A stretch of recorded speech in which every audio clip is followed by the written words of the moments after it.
ஒரு மணி நேரமாவது ஓய்வாக அமர்ந்திருக்கலாம் என்று வந்திருக்கும் எனது உடன்பிறப்புகள் அனைவருக்கும் மே தின நல்வாழ்த்துகள். அவை வணக்கம். முதலில் என்னுடைய நடுவர் அண்ணா அவர்களுக்கு எனது வணக்கத்தை தெரிவித்துக் கொள்கிறேன். அவரை கொஞ்சம் கவித்துவமாக சொல்ல வேண்டும் என்று ஆசைப்பட்டு இப்ப சொல்கிறேன். கடமை தலைமையை கொண்டவரால் நிறைய கடமைகளை சுமந்து கொண்டு வந்து இங்கு அமர்ந்திருக்கிறார். கருத்தில் இனிமை நிறைந்தவரால் அவர் பேசினா கேட்கறதுக்கு நல்லா இருக்கும், அவ்வளோ அருமையா பேசுவார். மடமை நீக்கி மகிழ்ந்திடுவார், மனிதம் போற்றும் உத்தமரார். உடமையாக யாவரையும் நம்ம எல்லாரையுமே உடமையா உயிராய் போற்றி வாழ்ந்திடுவார். திடமாய் உரைப்பார் தீர்ப்பினையே, நல்லா கேட்டுங்க, திடமாய் உரைப்பார் தீர்ப்பினையே தெளிவாய் ஆண்கள் என்றே. ரத்தினமாக தீர்ப்பளிப்பார், ரத்தினமாக தான் இந்த தீர்ப்பு இருக்கும், ரத்தினமாக தீர்த்திருப்பார் ரத்தினம் பெயரில் சூடியனார். கருத்தில் வலிமை கொண்டவராம், கடிதாய் உழைப்பை செய்பவராம். வரமாய் கொண்ட வாழ்வினையே வாழ்த்தி போற்றும் நம் நடுவர், மரபா நல்ல தீர்ப்பனையே மண்டில் வழங்க வேண்டுகிறேன். நம் நடுவர் அவர்களை வாழ்த்தி வணங்கி நல்ல தீர்ப்பு வழங்கும்படி கேட்டுக்கொள்கிறேன். இவர் என்னன்னா பக்கம் பக்கம் கட்டுக்கிட்டா சொல்லிட்டு வந்திருக்காங்க. போய் பேசணும்னா ஒரு அளவு இருக்கிறது இல்ல. முதல்ல ஒரு நாள் வீட்டுல பெல் அடிச்சது, வெளியில வந்து பார்த்தேன் தம்பி அருள்முருகன் வந்து நின்று இருந்தாங்க. நான் கூட நினைச்சேன் பெண்களே என்று பேசலான்னு தான் நினைச்சேன். அண்ணா கூட சொன்னாங்க, ஏன் நான் பெண்களா பேசணும்னு நினைச்சேன்னா, பெண்கள்லாம் பாவம், வீட்டுல சமையல் ஒரு தொழில் தான். சமைச்சு வச்சுட்டு அங்கேயிருந்து வீட்டுக்காரர் வந்து சாப்பாட்டை போட்டுட்டு முகத்தை பார்த்துட்டே இருப்பாங்க, ஏதாவது சொல்லுவாரான்னு. அவங்க அப்படியே மண்ணு மாதிரி உட்காந்து சாப்பிடுவாங்க.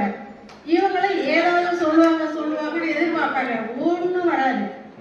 அது உண்மைதாங்க. அங்க பாருங்க முகத்தை பாருங்க, உண்மைதான். ஒரு நாள் கூட நல்லா இருக்குங்கிற வார்த்தையே வராது. இப்ப எப்படி உட்கார்ந்துருக்காங்க? இதே போல எல்லாரும் நீங்களும் அப்படிதான் உட்கார்ந்துருப்பீங்க. இவன் ஏற்றிட்டு இருப்பா, சமையல் நல்ல தொழில் தான், நல்லா தெரிஞ்சீங்க. சமையல் இல்லைன்னா உங்களால நடமாட முடியாது. ஆனா அதை பாராட்டுற மனசு வேணும் இல்லையா? அதுக்காக தானே நான் வந்து பெண்களேன்னு பேசி நாமளே நம்ம முதுகுல தட்டிக்கலான்னு பார்த்தேன். ஆனா அதுக்கான வாய்ப்பை கொடுக்கல. தம்பி வந்து அக்கா ஆண்களை பத்தி யாருதாக்கா பேசுறது, நீங்களும் பேசலன்னா கேட்டாங்க. சரி நம்ம தம்பியாச்சு, நாளைக்கு சீர் கொடுக்கறதுல ஏதாவது கொஞ்சம் குறைச்சா என்ன பண்றது? அதுக்குதான் சரி தம்பி நான் உங்களை பத்தி பெருமையா பேசுறேன், அடுத்தது வீட்டுக்குள்ள போய் நுழையணுமே, ஏதாவது வேணும்னா கேட்கணுமே, அதெல்லாம் அவங்களுக்கு கொஞ்சம் பாராட்டி பேசலாம் அப்படின்னு சொல்லி ஒத்துக்கிட்டேன். அப்புறம் அறிவையா வந்து இப்ப பேசும்போது சொன்னாங்க, பெண்களுக்கான தளமா இங்க எண்ணி பாருங்க எத்தனை பெண்கள் இருக்காங்கன்னு. ஒண்ணு இல்ல, அவங்க அணிலே பாருங்க ஒரே ஒரு பொண்ணு. அந்த பொண்ணு கூட எதுக்கு வந்திருக்குன்னா, அவங்க அண்ணனை மிரட்டி உருட்டி வீட்டுக்கு வந்தது. வந்து அண்ணன் நீங்க வந்து ஆண்கள் பேசக்கூடாது, ஏன் நீங்க தான் பேசணும் அப்படின்னு அவ்வளவு ரொம்ப எனக்கும் அவங்களுக்கு சண்டையை போட்டுவிட்டு, நான் வந்து இங்க வாங்க எந்த பேசலாம், சோறு போடணும் இல்லையா, அதை நடுவில் வச்சீங்கன்னா அது உடனே அண்ணன் நான் நீங்க வீட்டுக்கு வந்தா கோழி அடிக்கணும்ல, அதுல உங்களுக்கு இந்த வெறும் தனி சாதமா மொழிகிறேன்னு இருந்துச்சுங்கன்னு சொல்லி விரட்டி அவங்க பக்கம் எழுதிட்டு வந்தாச்சு. அதே போல அந்த உட்காந்து பாருங்க, பட்டெல்லாம் போட்டுட்டு போய் பேசுறாங்க. பட்டு போட்டுட்டு யாராவது போய் பேசுவாங்களா? ஜெய்சங்கர் வடமொழின்னு சொல்லி நடுவரையா சொன்னாங்க. வடமொழினால பொய் பேசுறது தாங்க வேலை அவங்களுக்கு. ஒரு வார்த்தை கூட உண்மை வராது. அடுத்தது வீட்டுக்கு கூட சோறு கிடைக்கணும் இல்லையா? அவங்க போய் சொன்னாங்களா, பாருங்க பெண்களேன்னு பேசுறது இருந்தா போங்க, இல்லைன்னா போகாதுங்க அப்படின்னு சொல்லிட்டாங்களாம். அதுக்கு பயந்துட்டு ஒரு பெண்கள் தான் பக்கம் பக்கமா நோட்ஸ் எடுத்து உட்காந்துருக்காங்க. இப்ப எங்க அணியில பாருங்க எவ்வளவு அழகா.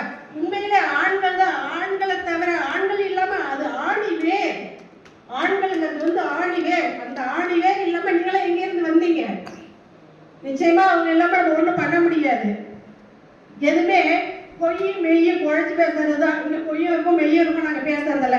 நீங்க கொஞ்சம் மெய்யா இருக்கிறதெல்லாம் எடுத்துங்க, பொய்யெல்லாம் ரசிச்சுட்டு போயிடுங்க. ஒரு பாடலை நான் சொல்றேன்.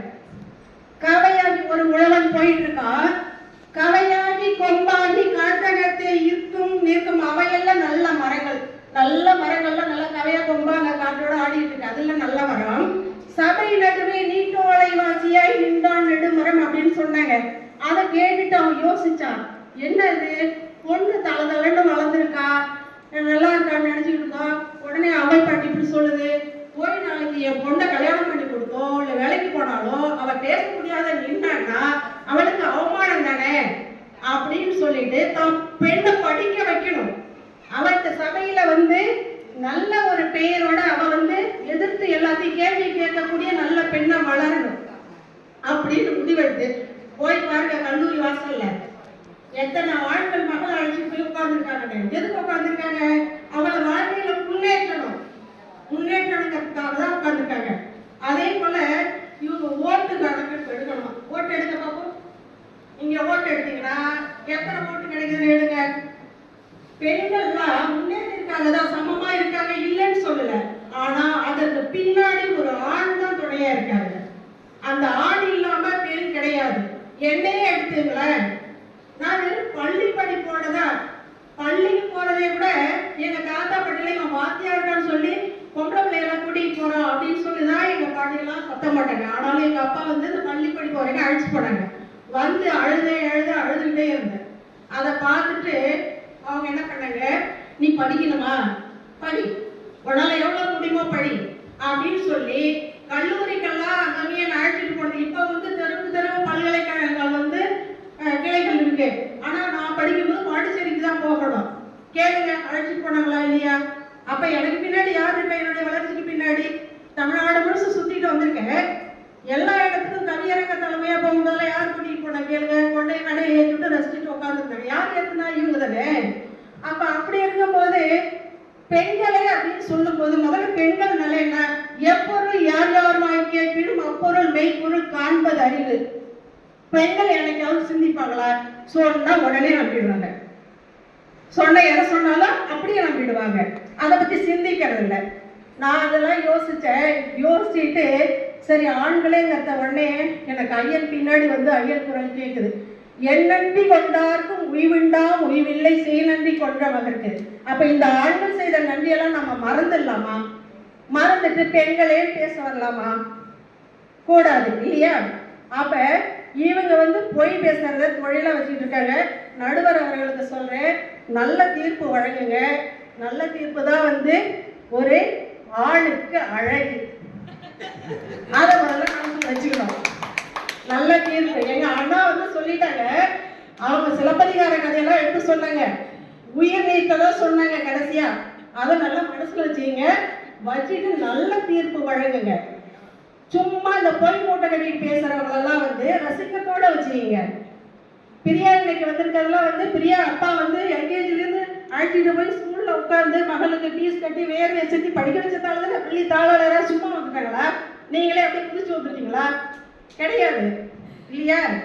அப்ப ஒவ்வொருத்தருக்கு பின்னாடியும் தன்னுடைய பெற்றோர்கள் தகப்பன் தான். ஒரே ஒரு வரி மட்டும் சொல்றேன் நடுவர் அவர்களே, கவிஞர் வாலி